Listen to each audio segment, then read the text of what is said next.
मानवी जीवन हा एक प्रकारचा त्रिवेणी संगम आहे. स्वतःचे सुख आणि विकास ही या संगमातील पहिली नदी. कुटुंबाचे ऋण फेडणे हा त्यातला दुसरा प्रवाह आणि ज्या समाजाचा घटक म्हणून समाजाच्या प्रगतीला हातभार लावणे ही या संगमातील गुप्त सरस्वती.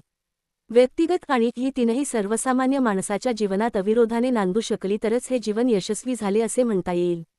मानवी जीवनाचे रहस्य सांगणारे हे क्रांतिकारी विचार वि. स. खांडेकरांनी सुखाचा शोध या कादंबरीतून मांडले आहेत.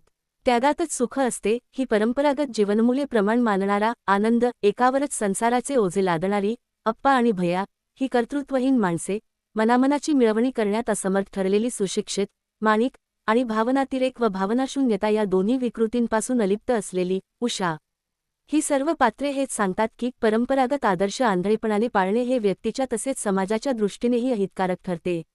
मानवी मूल्यांच्या दृष्टीने भोगापेक्षा त्याग श्रेष्ठ आहे, परंतु त्याग कधीही कुपात्री होता कामा नये.